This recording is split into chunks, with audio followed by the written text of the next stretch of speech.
Minha mãe me expulsou quando teve novos filhos com meu padrasto, depois apareceu exigindo dinheiro para a faculdade deles. Quando recusei, ela me perseguiu até eu conseguir uma ordem de restrição e ela ser presa. Então, sou um cara com 30 e poucos anos agora, me saindo muito bem. Consegui uma carreira pela qual ralei muito, um lugar legal, o tipo de coisa que supostamente significa que você venceu na vida, certo? Mas o passado tem esse péssimo hábito de surgir do nada quando você menos espera, geralmente cheirando a desespero e arrogância. Minha infância, bem, éramos só eu e minha mãe por muito tempo. Meu pai nunca esteve presente, caiu fora antes de eu nascer, pelo que entendi. E sabe de uma coisa? Por um tempo, minha mãe foi tudo. Ela tinha 2 empregos, estava sempre cansada, mas estava lá. Não éramos ricos, nem de longe, mas era estável. Lembro dela lendo para mim, ajudando com a lição de casa, o cheiro do perfume barato dela quando me cobria na cama. Essas são as memórias que mexem com a sua cabeça mais tarde, fazem você se perguntar se imaginou as partes boas. Então, quando eu tinha uns 10 anos, ela conheceu meu padrasto. Vamos chamá-lo de Dari. Porque esse é o nome dele e ele não merece um pingo de anonimato ou proteção da minha parte. Dali era normal no começo, quieto, não interagia muito comigo. O que me convinha, eu acho. Minha mãe parecia feliz, como se um peso tivesse sido tirado dela. Ela começou a sorrir mais. Pensei, ok, talvez isso seja bom. Cerca de um ano depois, os gêmeos chegaram, um menino e uma menina. De repente, a dinâmica na casa mudou, e não foi sutil. Foi como se uma chave tivesse virado na minha mãe. Antes, eu era o mundo dela. Depois, eu era um móvel inconveniente de uma vida anterior. Cada grama de sua atenção, sua energia, seus recursos já escassos iam para os gêmeos e Dari. Eu me tornei uma reflexão tardia, depois um fardo. Não foi um grande evento dramático, não no começo. Foi um desaparecimento lento. Meus aniversários se tornaram menos importantes. Eventos escolares. Ah, querido, o Dari tem um compromisso e os gêmeos dão tanto trabalho. Pequenos comentários. Você poderia fazer menos barulho? Os bebês estão dormindo. Minhas necessidades eram sempre secundárias. Dali, por sua vez, apenas consentia. Ele nunca me disse explicitamente que eu não era querido, mas nunca me fez sentir como se fosse. Ele me olhava como se eu fosse um hóspede indesejado que tinha ficado tempo demais. Isso durou anos e aprendi a ser autossuficiente, quieto, invisível. Jantava sozinho muitas vezes, fazia minha lição de casa sozinho, naveguei pela adolescência praticamente por conta própria. Minha mãe estava muito ocupada, muito cansada, muito focada em sua nova família. Nas raras vezes em que tentei falar com ela, me conectar, seus olhos ficavam vidrados ou ela desviava a conversa de volta para os gêmeos, o último marco deles, suas necessidades. Era como falar com uma estranha educada que estava apenas esperando você ir embora. Quando eu tinha 16 anos, nem idade suficiente para estar legalmente por conta própria, mas aparentemente velho o suficiente para ser descartável. Lembro-me como se fosse hoje. Era uma terça-feira e quando cheguei em casa do meu emprego de meio período no supermercado, minha mãe e Dali estavam sentados à mesa da cozinha, com ar sério, aquele olhar de precisamos conversar que nunca, jamais significa algo bom. Estivemos fazendo as contas. Minha mãe começou, sem conseguir me encarar direito. Dali apenas encarava o tampo da mesa como se contivesse os segredos do universo. As coisas estão muito apertadas, querido, com os gêmeos crescendo e as horas do Dali sendo um pouco cortadas. Eu apenas fiquei lá, a mochila escorregando do meu ombro. Eu sabia onde isso ia dar, eu não era idiota. Seus avós, ela continuou, finalmente olhando para mim, mas seu olhar era duro, eles têm aquele quarto vago, e você já é praticamente um adulto. Você é responsável, eu disse. Você está me expulsando, Dari finalmente falou, sua voz monótona. Não é expulsar você, filho, é apenas um arranjo prático. Não podemos mais sustentá-lo adequadamente e você ficaria melhor lá. Tem mais espaço. Mais espaço para eles, ele quis dizer. Olhei para minha mãe e não havia nada ali, nenhuma tristeza, nenhum arrependimento, apenas uma espécie de resolução sombria. Era como se ela já tivesse lamentado minha perda anos atrás e estivesse apenas agora cuidando da papelada. E a escola? Perguntei, minha voz tremendo um pouco, apesar de mim. Meus amigos? Meu emprego? Minha mãe disse, com desdém, seus avós não moram tão longe. Você consegue se virar. Você é engenhoso. Engenhoso. Essa era a desculpa deles para me abandonar. Eu discuti. Deus, como eu discuti. Eu gritei. Talvez eu tenha implorado um pouco, embora odeie admitir. Perguntei a ela como ela podia fazer isso, se eu não significava nada. A coisa toda é um borrão de raiva e um nó frio e duro de traição. Dari ficou calado na maior parte do tempo, deixando ela fazer o trabalho sujo. Em certo ponto, ele apenas disse, é para o bem de todos. Para o todos deles, talvez. Eles nem pareciam culpados e foi isso que me pegou. Eles pareciam aliviados. Então, uma semana depois, eu estava morando com meus avós maternos. Eles eram boas pessoas, antiquados, quietos. Eles me acolheram sem problemas, embora eu pudesse ver a decepção em seus olhos. Não comigo, mas com a filha deles. Eles nunca falaram muito sobre isso, mas a vovó às vezes apenas suspirava e balançava a cabeça quando achava que eu não estava olhando. Mantive meu emprego, Transferi de escola para o meu último ano do ensino médio e foi um inferno. Escola nova, sem amigos, morando em uma casa que parecia um museu, mas eu estava determinado. Eu não daria a eles a satisfação de me verem fracassar. Ralei muito, tirei notas decentes e, de alguma forma, consegui entrar com muito custo numa faculdade estadual. Foi aí que cometi o erro de pensar que minha mãe realmente se importaria. Eu precisava de ajuda com as mensalidades, livros, apenas uma coisinha. Liguei para ela e esse foi meu grande erro. Ah, querido, ela disse, com aquela voz falsamente doce que usava quando estava prestes a me decepcionar. Adoraríamos ajudar, mas você sabe, os gêmeos. Kyle precisa de aparelho e Sky tem aulas de dança, e o carro do Dario acabou de quebrar. Simplesmente não sobra nada. Lembro-me de segurar o telefone com tanta força que meus nós dos dedos ficaram brancos. Mãe, eu disse, tentando manter a voz firme, eu entrei na faculdade. Isso é importante. Ela cantarolou e estamos tão orgulhosos de você. Mas você é engenhoso. Você vai dar um jeito. Talvez consiga mais alguns empréstimos. Engenhoso. Lá estava de novo a desculpa deles para serem pais de merda. Desliguei. Eu já tinha passado da fase de chorar com ela. Liguei para minha tia Carol, irmã mais nova da minha mãe. Carol sempre fora a mais sensata da família. Ela ouviu, suspirou e então disse: Ok, querido. Vamos ver o que podemos fazer. E ela fez. Ela foi fiadora de um empréstimo, me mandava um pouco de dinheiro quando podia. Ela foi quem acreditou em mim, não minha própria mãe. A faculdade foi difícil, trabalhando em 2 empregos, estudando como um louco, mal dormindo, mas toda vez que pensava em desistir, lembrava daquele telefonema com minha mãe, daquele descaso casual, e isso me alimentava. O rancor é um motivador poderoso. Digo a você, eu me formei, consegui um emprego decente, depois um melhor, subi na carreira, paguei aqueles empréstimos, incluindo que a tia Carol me ajudou. Mandava flores para ela todos os anos no aniversário da minha formatura. Construí uma vida, uma boa vida, tudo por conta própria e sem agradecimentos a eles. Avance uns 15 anos. Eu não via minha mãe ou Daria há séculos. Um cartão de Natal aqui e ali, talvez uma ligação no meu aniversário se ela se lembrasse, geralmente perguntando por uma atualização como se estivesse conduzindo uma pesquisa. Eu mantinha a conversa breve, educada, distante. Eles sabiam que eu estava indo bem,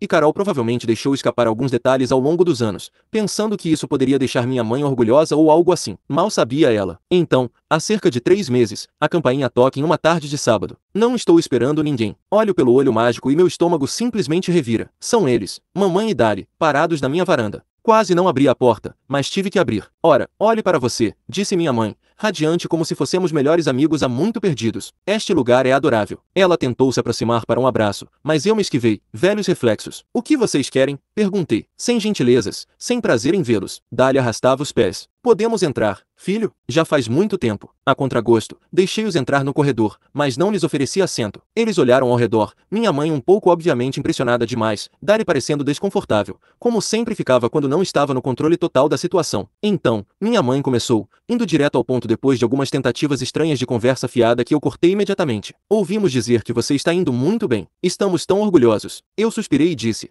Vá direto ao ponto. Ela trocou um olhar com Dari. Então começou. São os gêmeos, disse ela, sua voz assumindo o tom suplicante que eu lembrava tão bem. Ambos estão começando a faculdade no outono. Você sabe como é caro hoje em dia. Eu apenas a encarei. E estávamos pensando, Dari interveio, já que você está confortável, talvez pudesse ajudá-los um pouco com a mensalidade. Sabe, família ajuda família. Família. Ele realmente disse. Família ajuda família. Senti uma risada muito feia, borbulhar dentro de mim. Vocês estão falando sério? Perguntei. Claro que estamos falando sério, disse minha mãe, um pouco animada demais. Eles são seu irmão e sua irmã, afinal, foi quando eu explodi. Meu irmão e minha irmã, eu disse, minha voz se elevando. Aqueles cuja existência significou que fui expulso aos 16 anos? Aqueles que vocês priorizaram em detrimento do seu próprio filho? Esse irmão e essa irmã. Minha mãe se encolheu. Agora, isso não é justo. Fizemos o que tínhamos que fazer. Estávamos lutando. Eu quase gritei. Vocês estavam lutando? Eu era uma criança. Vocês me expulsaram. Vocês me disseram para ir morar com meus avós porque não podiam se dar ao trabalho. Porque eu era um inconveniente para sua nova família perfeita. Dali tentou, elevando um pouco a voz. Nós não te expulsamos. Foi um acordo mútuo. Para o seu benefício. Eu ri e disse. Acordo mútuo? Meu benefício? Você acha que eu concordei em ser abandonado? Você acha que me beneficiou ter que ralar durante o ensino médio e a faculdade, implorando por migalhas enquanto vocês investiam tudo neles? Minha mãe sussurrou, com lágrimas brotando em seus olhos. Lágrimas de crocodilo, claro. Nós sempre te amamos. Eu não ia cair nessa. Amor, cuspi a palavra. Você chama isso de amor? Quando eu pedi, implorei por uma pequena ajuda com a faculdade, o que você disse? Ah, os gêmeos precisam disso. Os gêmeos precisam daquilo. Você é engenhoso. Dê um jeito. Lembra disso, mãe? Você lembra? Ela começou a soluçar. Cometemos erros. Eu andava de um lado para o outro enquanto dizia, erros. Não. Isso não foi um erro. Isso foi uma escolha e vocês escolheram eles em vez de mim, toda maldita vez. E agora? Agora que eu fiz algo de mim mesmo, apesar de vocês, apesar de tudo, vocês têm a coragem, a maldita audácia de vir aqui e me pedir dinheiro para eles. Dari murmurou, olhando para o chão, Eles são bons meninos. Eles merecem uma chance. Virei-me bruscamente para ele e disse: e eu não merecia? E a minha chance? Quem me ajudou? Você não, ela não. Foi minha tia que me ajudou. Meus avós me ajudaram, me dando um teto quando minha própria mãe me expulsou. Vocês dois não fizeram nada. Menos que nada. A discussão andou em círculos. Eles tentando me fazer sentir culpado, eu jogando a hipocrisia deles de volta na cara deles. Minha mãe chorou mais forte, dizendo que eu era cruel, sem coração. Dari tentou bancar o pacificador, depois ficou na defensiva, dizendo que eu era ingrato pelos anos em que eles me criaram. Ingrato. Eu quase perdi a cabeça então. Saiam. Eu finalmente disse. Minha voz era um gelo. Saiam da minha casa. Minha mãe implorou. Mais o dinheiro. Só um pouquinho. Eu disse. Gelo em minhas veias. Nem um centavo. Vocês fizeram suas escolhas anos atrás. Vivam com elas agora. Saiam antes que eu chame a polícia e os denuncie por invasão. Dali se encheu um pouco. Você não faria isso. Eu disse, encarando. Experimente e eles foram embora. Minha mãe ainda estava chorando, lançando-me olhares de traição. Dali apenas parecia zangado e derrotado. Eu tremi por uma boa hora depois que eles saíram. Não de medo, mas de adrenalina e raiva. Todos aqueles anos engolindo sapo, sendo engenhoso, tudo simplesmente transbordou. Não foi bonito, mas caramba, pareceu necessário. Não tive notícias deles por alguns dias e pensei que talvez tivessem entendido a mensagem. Idiota. Então as ligações começaram. Minha mãe, principalmente, chorando, implorando, depois ficando com raiva, depois implorando de novo, me acusando de ser um filho terrível, de abandonar minha família. A ironia era tão espessa que eu poderia passá-la no pão. Parei de atender as ligações dela e ela começou a deixar essas longas mensagens de voz desconexas. Bloqueei os números deles. Pensei que seria o fim. Então, cerca de 2 semanas atrás, a situação piorou. Eu estava no trabalho, em uma reunião com meu chefe e alguns clientes. Minha recepcionista me chama, parecendo nervosa. Tem uma mulher aqui. Ela diz, ela é sua mãe. Ela está muito chateada e exigindo vê-lo. Pedi licença, o coração batendo forte, fui até o saguão e lá estava ela, despenteada, olhos com as bordas vermelhas. Ela começou a gritar assim que me viu. Você não pode me ignorar. Você tem que nos ajudar. Seu irmão e sua irmã precisam de você. Bem ali, na frente dos meus colegas, da equipe da recepção, de todo mundo. Fiquei mortificado e furioso. Agarrei o braço dela, talvez um pouco mais rudemente do que pretendia, e a conduzi para uma sala de conferências lateral. Que diabos você pensa que está fazendo? Ela chorou enquanto dizia, preciso falar com você. Você não atende o telefone e nos bloqueou. Eu gritei com ela. Este é o meu trabalho. Você não pode simplesmente aparecer aqui gritando. Foi uma cena. A segurança eventualmente a escoltou para fora, mas não antes que ela garantisse que todos soubessem que ela era minha pobre mãe abandonada e eu era seu filho rico e sem coração. Meu chefe foi compreensivo, externamente, mas o estrago estava feito. Naquele fim de semana, ela apareceu na minha casa, batendo na porta, gritando. Meus vizinhos estavam olhando pelas janelas. Chamei a polícia e eles vieram, conversaram com ela, disseram para ela ir embora. Ela foi, mas não antes de gritar que eu me arrependeria disso, que eu estava morto para ela. Bom livramento, pensei. No dia seguinte, o carro de Dali ficou estacionado na rua da minha casa por algumas horas, apenas parado ali. Uma tática de intimidação, eu acho. Essa foi a gota d'água. Fui a um advogado e agora tenho uma ordem de restrição contra os dois por assédio. Pareceu surreal obter uma ordem de restrição contra minha própria mãe, mas que escolha eu tinha? Eles não paravam. Eles não me deixavam em paz. Estavam perturbando minha vida, minha carreira, minha paz de espírito. Tudo porque eu não queria desembolsar dinheiro para os filhos de ouro que eles escolheram em vez de mim. Então, aqui estou. Tenho um advogado, tenho uma ordem de restrição, tenho um nó no estômago que não desaparece. Eu sou o babaca por mandá-los passear, por cortá-los completamente depois que me abandonaram e depois voltaram implorando? Sinto que sei a resposta, mas depois do show no meu escritório e da artilharia constante, minha cabeça está uma bagunça. Eu só precisava desabafar tudo. Diga-me, eu sou o babaca por finalmente traçar um limite e defendê-lo com força legal? Porque agora, apesar de tudo, há uma pequena voz se perguntando se eu fui longe demais, mesmo que cada parte racional de mim esteja gritando não. Atualização. Uau! Ok, antes de mais nada, obrigado a todos que leram meu textão e comentaram. A maioria de vocês confirmou o que eu já meio que sabia no fundo, mas ajuda a ouvir isso de fora da sua própria câmara de eco de raiva, sabe? Muitos disseram que eu não sou o babaca e usaram uma linguagem bem forte sobre minha mãe e Dari, o que, não vou mentir, foi extremamente validador. Algumas pessoas fizeram perguntas, então tentarei esclarecer. Alguns de vocês perguntaram por que meus avós não intervieram mais com minha mãe. Eles eram da velha guarda, me sustentaram, me deram um lugar seguro, mas não eram pessoas de confronto, especialmente com a própria filha. Eles expressavam sua decepção com ela, mas mais através de suspiros tristes e balançar de cabeça do que com discussões reais. Vovó uma vez me disse, ela arrumou a própria cama. Filho, não quer dizer que tenhamos que gostar dos lençóis que ela escolheu. Eles me ajudaram sendo estáveis, não lutando minhas batalhas com ela. Eles faleceram alguns anos depois que terminei a faculdade, pacificamente. Sinto falta deles. Eram boas pessoas apanhadas numa situação de merda. Minha tia Carol foi uma santa. Ela realmente é. Ela não era rica de forma alguma naquela época, mas se desdobrou com o que tinha para me ajudar. Ela e minha mãe têm um relacionamento tenso, e toda essa situação não ajudou. Aparentemente, minha mãe ligou para Carol depois da explosão na minha casa, tentando trazê-la para o seu lado, para me fazer cair em mim. Carol, aparentemente, disse a ela, e cito, Você colhe o que planta, mana. Ele não te deve merda nenhuma. Então, sim, tia Carol está solidamente do meu lado. Vamos jantar na próxima semana. O padrasto Dali. Qual é a dele? Ele é um facilitador clássico com uma forte tendência à arrogância. Naquela época, ele só se importava com sua nova família com minha mãe, e eu era apenas um inconveniente. Ele não me abusou ativamente, mas era frio, desdenhoso e deixava claro que eu não fazia realmente parte de sua família. Agora, ele está pegando carona na ilusão da minha mãe, achando que tem direito a algo. Sua breve tentativa de intimidação ao estacionar perto da minha casa foi patética. Ele é um covarde no fundo. Os gêmeos, alguns perguntaram sobre eles. Honestamente, mal os conheço. Eram crianças pequenas quando saí e não tenho relacionamento com eles. São bons filhos? Maus filhos? Mimados? Não tenho ideia e francamente, não me importo. Responsabilidade da mãe deles e de Dari, não minha. Se forem decentes, entenderão por que não quero nada com os pais deles. Se forem como os pais, então que se danem também. Duro demais. Talvez, mas é onde estou. Ler seus comentários, especialmente aqueles compartilhando histórias semelhantes. Caramba, há muitos de nós por aí com famílias problemáticas. Não me fez realmente autorrefletir de uma forma que me fizesse questionar minhas ações. Se alguma coisa, solidificou minha resolução. Alguns de vocês usaram termos como abuso financeiro, negligência emocional e alienação parental. E sim, eles se encaixam. Ver isso nomeado assim, tira aquela vozinha que tenta sussurrar. Talvez você esteja sendo duro demais. Não, não estou sendo duro demais. Estou reagindo há anos sendo tratado como se fosse descartável. A decisão de obter a ordem de restrição não foi fácil, em um sentido emocional. É uma coisa e tanto fazer isso com sua própria mãe. Mas, logicamente, era o único passo que restava. Eles não paravam e eu tinha que proteger minha paz. Não há processo de decisão sobre ajudá-los ou não. Essa porta está soldada, trancada e barricada. O processo de decisão foi sobre como fazê-los entender que estou falando sério. Então, depois que a ordem de restrição foi entregue, e sim, foi oficialmente entregue por um oficial de justiça, o que tenho certeza que foi uma experiência deliciosa para eles, tomei mais algumas medidas, seguindo o conselho do meu advogado e de alguns de vocês. Informei meu local de trabalho. Tive uma conversa formal com o RH e meu chefe. Mostrei a eles uma cópia da ordem de restrição.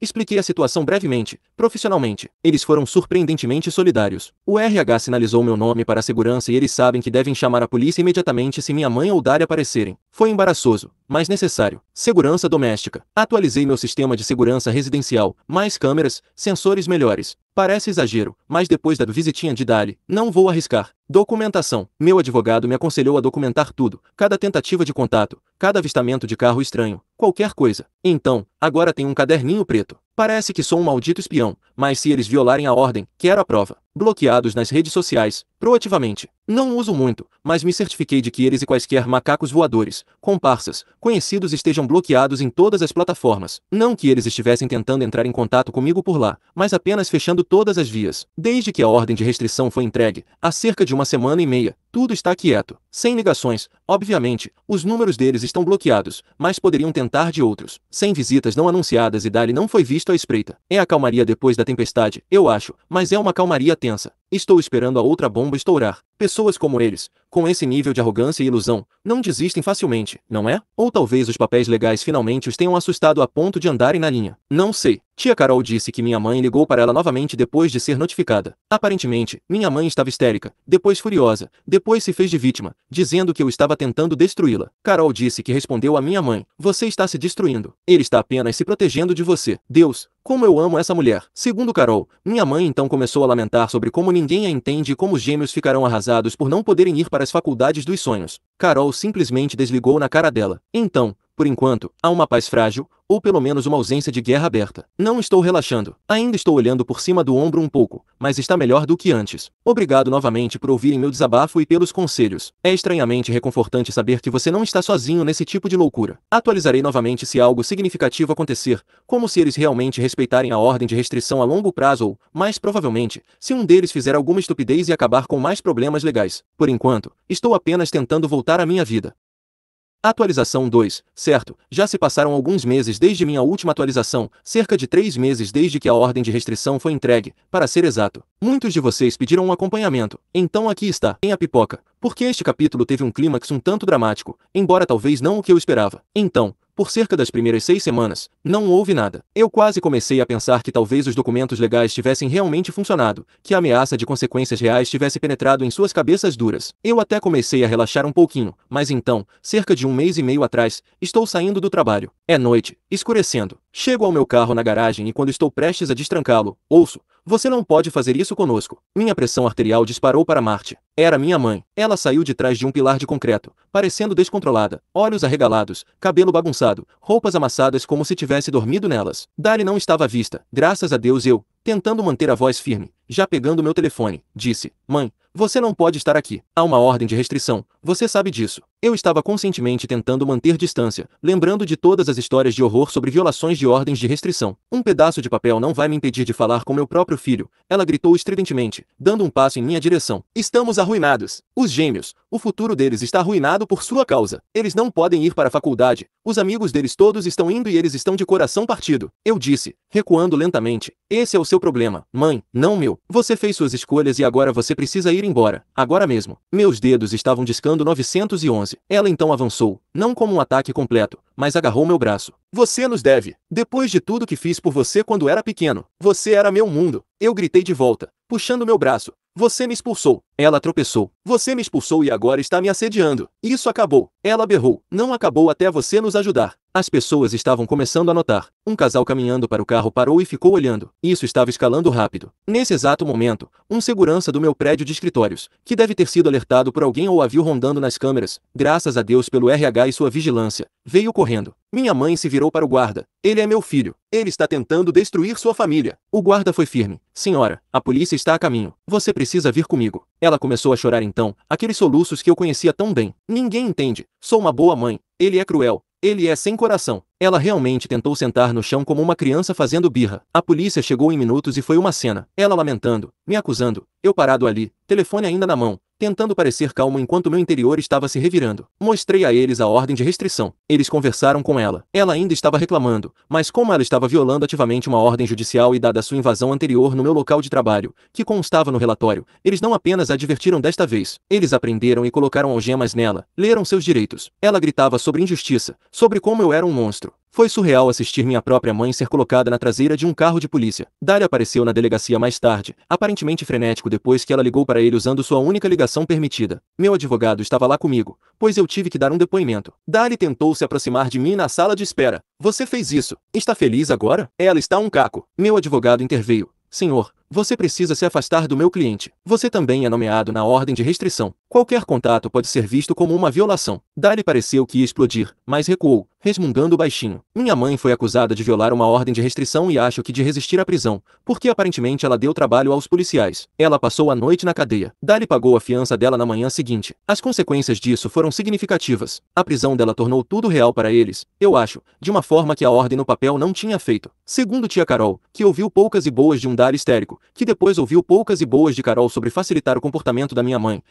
desmoronou completamente depois disso. Não no sentido percebi que estava errada, mas no sentido minha vida acabou. Pobre de mim. A audiência no tribunal ocorreu algumas semanas depois. Meu advogado me representou. Eu não precisei estar lá, felizmente. Minha mãe não contestou as acusações ou algo do tipo. Ela recebeu uma multa, aconselhamento obrigatório, duvido que vá adiantar alguma coisa, e a ordem de restrição foi reforçada com termos ainda mais rigorosos e um aviso de que outra violação significaria prisão garantida, sem perguntas. Desde então, silêncio total. Dali, segundo tia Carol, que é meu único canal restante, embora relutante, para aquele lado do drama familiar, está aparentemente tentando juntar os pedaços. Os gêmeos não foram para as faculdades dos sonhos. Aparentemente, estão cursando faculdade comunitária e trabalhando meio período, o que, francamente, é o que a maioria dos jovens normais faz quando papai e mamãe não podem ou não querem arcar com uma conta enorme. Talvez algo de bom resulte disso para eles. Talvez aprendam o valor do dinheiro, algo que seus pais claramente nunca lhes ensinaram em relação a mim. Tia Carol disse que minha mãe está abatida, deprimida. Aparentemente, a vergonha de ser presa e a realidade das consequências legais finalmente a atingiram. Ela não está mais reclamando, está apenas quebrada. Dali está aparentemente tentando manter as coisas sob controle, mas também está enfrentando a realidade de que o plano de aposentadoria dourado deles, ou seja,